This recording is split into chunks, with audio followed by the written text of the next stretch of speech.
puisque vous parlez d'Agde et de son image, en fait, nous allons venir à notre principale activité, donc, qui est le tourisme. Nous avons souvent entendu le maire sortant déclarer que le tourisme n'était pas délocalisable. Qu'en pensez-vous? Je pense que c'est une grossière erreur. Il n'y a rien de plus délocalisable que le tourisme. Les touristes, s'ils ne sont pas bien à un endroit, ils s'en vont à un autre. Ou si c'est plus intéressant à un autre, ils s'en vont. Donc effectivement, les infrastructures, elles ne bougent pas, elles restent là. Mais si elles sont à moitié vides, c'est pas terrible. Donc non, je crois que c'est une grosse erreur de dire ça. C'est très délocalisable. Actuellement, on sent bien que le tourisme marque le pas. Fréquentation et consommation pétillent. Est-ce juste un épisode, à votre avis, ou est-ce bien plus préoccupant que cela? Ça peut être préoccupant parce que actuellement, en situation de crise, on a été un peu préservé. Ça a baissé un peu, mais on a été un peu préservé parce que les pays de l'art méditerranéen ont des gros problèmes, comme vous savez. Donc du coup, il y a des gens qui sont restés chez nous. Mais si ces pays de l'art méditerranéen se stabilisent à nouveau, ce qui n'est pas exclu quand même, vu les différences de prix, on peut avoir de nouveau beaucoup de gens qui partent en vacances dans d'autres pays. Et à ce moment-là, on serait vraiment impacté. Donc je crois qu'il faut prendre très au sérieux le tourisme chez nous. Je crois qu'il n'est pas si automatique qu'on s'imagine. On nous parle souvent de montée en gamme, de la quête du haut de gamme. Qu'en est-il réellement? Je crois que c'est un peu incantatoire. C'est-à-dire que, d'ailleurs on n'entend pas qu'ici. Les gens consomment moins, on se dit si nous faisions du haut de gamme, les gens dépenseraient plus. Mais bon, on a même parlé de mission Racine 2, c'est-à-dire un gros investissement qui relance le tourisme. Bon, la mission Racine 2, elle est restée dans les placards. En fait, il y avait rien du tout, c'est des mots. Tout ça, ce sont des mots. Parce que le haut de gamme, il ne se décide pas comme ça. C'est pas parce que nous le déciderions que les gens qui vont sur la Riviera ou la Côte d'Azur vont se déplacer ici. Il faut le voir autrement. Et en plus, actuellement, comme je l'ai dit tout à l'heure, on a une politique au niveau de l'aéroport de low cost, de bas prix. Donc on ne fait pas du haut de gamme avec du bas prix. Il y a une contradiction. Donc ces choses-là, il faut le recadrer, quoi. Et puis, on a bien vu que les seules initiatives en direction de haut de gamme se résument au bout du compte à une paire d'hôtels et une résidence touristique. Je ne crois pas qu'on puisse parler de haut de gamme. À mon avis, c'est très trompeur. Pourtant, nous voyons bien qu'il faut évoluer et s'adapter aux nouveaux comportements touristiques. Effectivement, je l'ai dit tout à l'heure, il faut vraiment faire quelque chose et il faut s'adapter au nouveau tourisme. C'est bien, on a bien vu que les gens se comportaient différemment, qu'ils faisaient très attention où ils allaient, ils avaient envie d'animation, un tourisme beaucoup plus intelligent, comme on dit, pas simplement rester la tête dans le sable. Donc, il y a une évolution dans ce sens-là, mais tous ces gens-là, ces nouveaux touristes, cette nouvelle manière de se comporter, ce sont des gens qui ont envie d'une qualité de vie, qui ont envie d'un bel environnement. Et je crois que c'est ça qu'il faut prendre en compte, parce que c'est des gens qui recherchent même en vacances le bien-être résidentiel. Donc, si on veut vraiment notre haut de gamme à nous, c'est d'aller dans ce sens-là, c'est-à-dire faire des pistes cyclables, des espaces verts, des zones de sport et de loisirs, faire une nouvelle ambiance. Et cette nouvelle ambiance elle génère une population et des consommateurs intéressants. Ce sont des gens qui n'ont pas de problème de financement. Ce sont du niveau moyen, pas du haut de gamme, mais c'est pas mal le niveau moyen quand même. Et puis, ce sont des gens qui ne font pas des chèques sans provision. Moi, je connais des stations vertes. Vous n'avez jamais un chèque sans provision. Ici, il y a des commerces où on vous refuse les chèques parce qu'il y en a trop. Donc, il faut aller vers cette population. Et il ne faut pas oublier aussi que le touriste, chez nous, c'est un futur résident. Il y en a beaucoup qui commencent à avoir leur résidence secondaire, qui s'installent, et puis après qui viennent 2 mois, 3 mois, et puis qui viennent à la fin complètement. C'est vrai que la vérité, le vrai élargissement de la saison, il est là. C'est pas parce qu'on va décréter que les gens veulent élargir la saison, comme on l'entend depuis 50 000 ans, On l'élargit. On l'élargit par le résidentiel, c'est-à-dire par les gens qui décident progressivement de s'installer chez nous. Pourquoi ils viennent? Parce qu'ils sont bien. C'est ça qu'il faut faire. C'est ça, c'est de ce côté-là. À ce moment-là, en plus d'avoir une clientèle intéressante de touristes, on se les approprie. Et là, on passe vraiment à une gamme très différente. Et je crois que ça change vraiment l'état d'esprit aussi du fonctionnement de la station. Je parle de la station parce qu'on est en contact, mais c'est valable pour l'ensemble de la ville. Donc, je crois qu'il faut vraiment une transformation de nos comportements, et la ville doit investir dans ce sens-là. C'est-à-dire qu'il faut que ceux qui sortent maintenant, ce ne soient pas des nouvelles résidences touristiques qui font concurrence à l'existant. Et puis, à quoi ça sert de faire des nouvelles résidences si elles pompent les nouveaux clients qu'eux ils auraient? Ça n'a pas de sens. Il faut travailler avec l'existant, et l'existant, il faut le développer de la manière que j'ai dit. Bon, je crois qu'il faut vraiment faire attention à ça. En plus des résidences secondaires, il ne faut pas les prendre pour des idiots. Ce sont des gens qui paient des taxes, et souvent, par le passé, j'ai entendu, eux, ils paient des taxes, on ne les voit pas de problème, ils n'ont rien à dire. C'est une erreur. Ce sont des gens comme vous et moi. Quand on est résident secondaire ou touriste ailleurs, il faut faire attention à ça. Et on a intérêt à ceux qui soient bien et qui viennent. Moi, je propose, et je vais le faire, si l'occasion m'en est offerte, de créer ce qui n'existe pas, une délégation aux résidences secondaires. C'est-à-dire que dans mon équipe, il y aura une personne, une jeune dame qui habite à Toulouse, qui a une résidence secondaire ici, qui est originaire d'ici, qui sera l'interlocuteur des résidences secondaires. C'est-à-dire qu'ils sauront où s'adresser quand ils ont un problème. Par exemple, un problème de sécurité. Ils en ont des résidences secondaires, des problèmes de sécurité. Il faut qu'ils soient pris en charge. Il faut que ces gens-là soient respectés comme les autres. C'est un tout. Moi, je vois l'évolution de notre haut de gamme à nous de cette manière-là. Et cette manière-là, elle a les pieds sur terre. C'est pas simplement en disant on va faire venir les artistes de cinéma. Mais ceux qui viennent ici, ils viennent passer un week-end à nos frais et ils repartent. C'est pas très efficace. C'est pas très efficace. Moi, je crois qu'un peu d'humilité, des fois, ça rapporte davantage. Selon vous, est-ce suffisant? Bien sûr que non. Voilà, ça ne peut pas être le tout de la politique touristique. La politique touristique, c'est aussi autre chose. De suite, le premier truc qui me vient à l'esprit en étant là, c'est que le palais des congrès, il devrait être dépendant de l'office du tourisme. Au lieu d'avoir que quelques réunions par-ci par-là ou quelques spectacles de temps en temps, on aurait peut-être un fonctionnement lié au tourisme qui fait que des congrès adaptés à notre palais des congrès pourraient exister. On nous dit que c'est pas faisable. Bien sûr que c'est faisable. Il y en a qui sont dans des hôtels bien moins performants qu'ici. Mais c'est faisable. Mais il faut une structure qui s'en occupe. Et l'office du tourisme, dans beaucoup d'endroits, c'est lui qui s'en occupe. Et ici, c'est pas le cas. En fait, ça végète. C'est pas bon. Ça, c'est un aspect, c'est pas le seul. Mais la ville d'Agde, nous sommes très connus. Effectivement, il semblerait qu'on soit connu par 95% des Français, surtout des internautes, par la ville d'Agde, le Cap d'Agde. Mais bon, c'est vrai que c'est la même commune. Et seulement, on est connu sous un aspect qui n'est pas forcément positif. On est connu pour les exhibitions sexuelles naturistes, la première, ça va plein pot. On est connu pour les chiffres de la délinquance ou l'endettement. On est connu maintenant pour le chiffre du chômage et parfois par la bétonisation.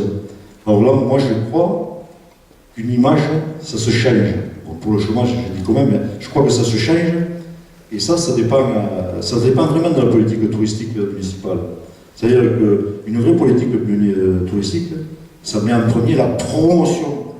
C'est la promotion qui fait venir les gens, c'est pas autre chose. Et la promotion, elle peut, sous une forme publicitaire, vous changer une image. Ça existe, ça. Et on pourrait très bien envisager une promotion, on a quand même les moyens de faire ça, qui disent le Cap d'Agde, c'est aussi la mer, c'est aussi les plages.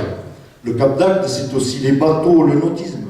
C'est aussi le kitesurf, je les ai listés, vous allez voir, il y en a un paquet. C'est aussi la douceur de vivre, les pistes cyclables, les espaces verts. C'est aussi les réserves naturelles du Bagnas. C'est aussi le sentier sous-marin. c'est aussi la nature, c'est aussi la pêche et les poissons, c'est aussi les vignes et le vin, c'est aussi une ville très sportive, c'est aussi un patrimoine historique exceptionnel, c'est aussi des musées, c'est aussi des secrets, comme le Saint-Christ a-t-il été conçu par Michel-Ange ou pas? Je ne sais pas si vous voyez l'impact que ça a sur l'image d'une ville. C'est aussi un cœur historique à découvrir, et il faut s'en donner les moyens. C'est aussi la seule île, Brescou, la seule île du golfe du Lion. Et on pourrait comme ça multiplier sous une forme de publicitaire, de promotion. Et je vous garantis que l'image de la ville, en 6 mois, on la change. Et ça serait quand même intéressant aussi.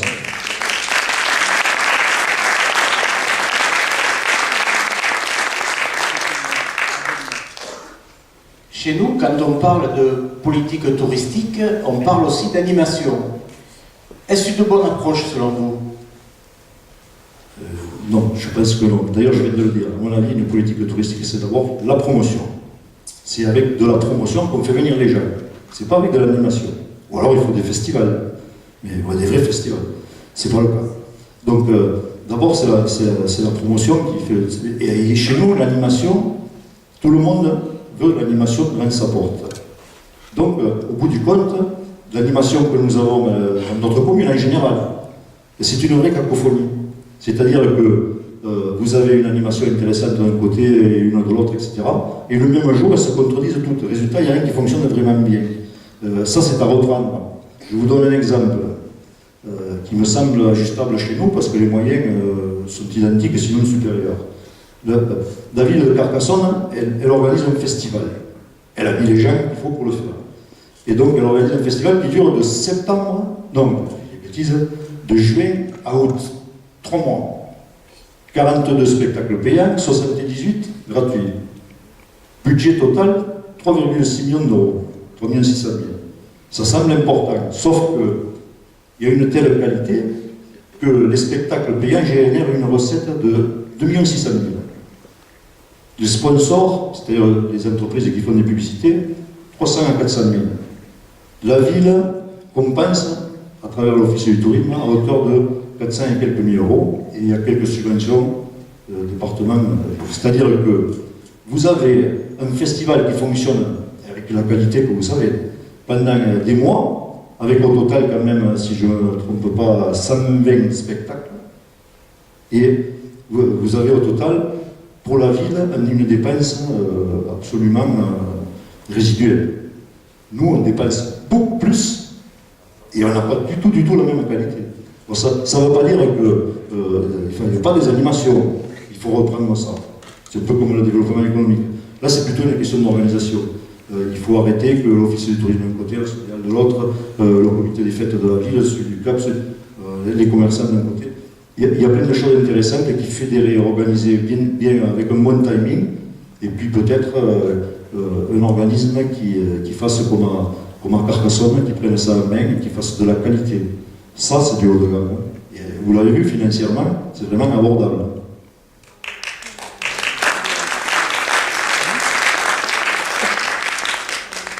Monsieur Bouquet, nous n'avons pas évoqué un problème connexe, qui est celui de l'hébergement des saisonniers. Oui, l'hébergement des saisonniers, c'est une question qui a été évoquée souvent par le passé. On l'a un petit peu enterré. Je crois que c'est une erreur. Parce que les saisonniers, vous connaissez le problème. Les saisonniers, ce sont des gens qui viennent travailler chez nous, il y en a quelques milliers. Et leur problème, c'est le logement. C'est-à-dire qu'une fois qu'ils se sont logés quasiment au même prix que les touristes, il ne leur reste plus rien, quoi, ou pas grand-chose. Et pendant longtemps, pour aider les saisonniers, et d'ailleurs les employeurs, parce que ça leur pose un problème d'embauche, il a été question de faire un hébergement des saisonniers. La dernière mouture, c'était prévu que la SODEA gérant sous forme de bail le camping de Baldi, une partie était destinée à l'hébergement des saisonniers. Malheureusement, ça a été abandonné. C'est-à-dire que le camping a été pris, dans des conditions que vous savez sûrement, et l'hébergement des saisonniers a été oublié. Ça, effectivement, c'est problématique. Alors, moi, je crois qu'il y a une solution qui mériterait d'être étudiée, c'est le centre-ville, le cœur de ville. C'est-à-dire que nous avons actuellement, par l'intermédiaire de la CEBI, des dizaines d'appartements en propriété qui n'avancent pas. On n'arrive pas à les réhabiliter, c'est un échec. Ça pourrait être une solution intéressante de les utiliser comme hébergement de saisonniers, quitte à faire quelques réaménagements. Ça ferait une recette, puisqu'ils paieraient un loyer plus modique que sur la station touristique ou que dans le tourisme lui-même, adapté à cette situation. Et le deuxième avantage, c'est que ça ferait revivre le cœur de ville, même si c'est que sur une partie de l'année. C'est pas rien que ça mettrait de la jeunesse dans le cœur de ville. C'est une des solutions pour le revitaliser d'ailleurs. C'est gagnant-gagnant. Et en plus, cette structure diffuse, elle pourrait se transformer en auberge de jeunesse, hors saison, puisque j'ai parlé de formation tout à l'heure. Si on fait de la formation au niveau de l'agglomération, qui peut se faire d'ailleurs sur Agde, au niveau de la MDS, comme ça existe ou ailleurs, ces jeunes-là ont besoin d'être logés en période non touristique. Donc ça peut servir d'auberge de jeunesse. Dans ce cas-là, il n'y en a pas sur Agde. Si vous allez à Barcelone, il y en a une quarantaine. Et c'est une ville qui vit, bon, on ne va pas se comparer, mais à notre petit niveau, on peut faire peut-être quelque chose. Moi, je crois qu'il ne faut pas abandonner cette piste de l'hébergement saisonnier. Je crois que c'est une manière de l'aborder qui me paraît à la fois intéressante sur le fond, mais aussi innovante. Et là aussi, on associe des populations différentes. C'est bon la mixité. Là, c'est une mixité professionnelle, en quelque sorte. À propos du centre-ville, quel tourisme peut-on envisager donc, pour le centre-ville, justement? Mais au centre-ville, on a fait un investissement intéressant que j'ai voté d'ailleurs. C'est l'annexe de l'Office du tourisme à la place de la trésorerie. Et c'est une bonne structure, mais qui pour l'instant n'a rien amené en vérité. Il y a peut-être plus de touristes qui rentrent, et encore, je ne sais pas. Mais ça n'a eu aucun effet sur le centre-ville. Quand c'était derrière, du côté de la place Molière, ou même dans la petite salle qu'il y avait au cœur de l'île, le résultat était le même. C'est-à-dire qu'on a un investissement important et le fonctionnement n'a pas suivi. C'est-à-dire qu'on n'a pas mis les gens qu'il faut dedans. Il faut, dans le cadre de la promotion, il faut faire la promotion du cœur historique aussi. C'est-à-dire qu'il ne faut pas en parler simplement comme de la visite des musées, des choses comme ça. Il faut faire ce que j'appelle le patrimoine vivant. C'est-à-dire qu'il faut on utilise ces associations qui organisent des fêtes médiévales, des choses comme ça. Les gens, il faut qu'ils aient une envie, il faut que ce soit vivant. C'est pas simplement voir des bâtiments. Il y en a, mais ils sont perdus un peu dans la masse. Et donc, il faut vraiment à la fois faire en sorte que cet office du tourisme puisse promouvoir le centre-ville, puisse avoir un fonctionnement plus percutant. Ce n'est pas le cas actuellement, donc il faut quand même donner un peu plus de moyens.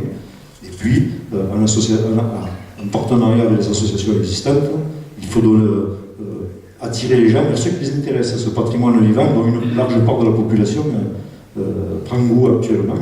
Ça fait partie aussi du haut de gamme actuel, de notre haut de gamme. J'ai souvent remarqué que quand on parle de tourisme, ça agace la population.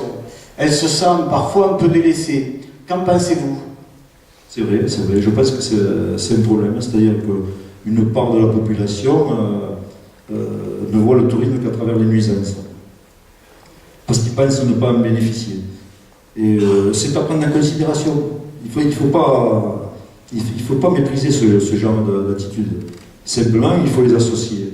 Moi j'avais eu une idée à l'époque avec Florence de Nesteb, quand justement la mairie a vendu ce terrain à l'entrée Rochelongue, pour faire une résidence à Proméo, j'avais dit on pourrait faire un lotissement communal. L'idée derrière c'était de lancer le débat, pas de faire simplement un lotissement communal. Il fallait faire un investissement public où il y a aussi espace vert et d'autres choses. Mais si on avait associé sous une forme de lotissement communal ou autre, de la résidence principale des jeunes agatois à un prix abordable pour eux, ces jeunes agatois-là auraient participé au développement de la station. Et donc, du coup, ils ne se seraient pas sentis exclus de ce qui se passe. Ils auraient été dedans. C'est un aspect. Ça peut se faire à plein de niveaux comme ça. Il faut donc que les gens se rejoignent. Et le rôle de l'action publique, c'est celui-là. C'est de prendre des initiatives qui rendent ces choses-là possibles. c'est pas les habitants contre les touristes, c'est pas les propriétaires locaux contre les promoteurs. C'est simplement que quand on fait une réalisation, il faut se donner les moyens, que ce soit gagnant-gagnant, tout simplement, comme dans toutes les bonnes affaires. Et là, la population, il faut qu'elle soit associée. Ça, c'est une piste. Mais oui, il y a beaucoup d'autres manières de le prendre, j'en suis certain. Mais il faut respecter les gens, il faut qu'ils aient le droit à la parole, il faut qu'ils aient le droit à la participation, pas par des mots, par des actions, par des véritables actions. Pour conclure, Monsieur Couquet, avez-vous un grand projet pour le tourisme agatois? Comme je ne suis pas un partisan des grosses dépenses inutiles, je ne vais pas vous dire ce que j'ai dit au début, en critiquant un peu les autres. Je ne vais pas vous faire dire on va sortir tel outil extraordinaire qui va nous placer dans le haut de gamme, dans le truc qui fait rêver tout le monde. Mais je crois qu'on a actuellement une piste justement fédératrice qui me semble intéressante et surtout c'est une image. Je pense qu'il faut que le grand projet, mais le grand projet symbolique de notre ville entière et même de notre territoire, ce soit l'île Brescou. Parce que l'île Brescou, comme je l'ai dit tout à l'heure, c'est la seule île du golfe du Lion. Ça a l'air tout bête, mais c'est la seule île. En plus, elle est fortifiée, elle a une histoire. Sauf que l'État nous l'a refilée il y a quelques années, parce qu'elle coûte très cher. Elle coûtait très cher à l'État, et il n'avait pas envie de garder cette charge. On l'a accepté, actuellement on est propriétaire. Et on ne peut pas assumer l'entretien, véritablement.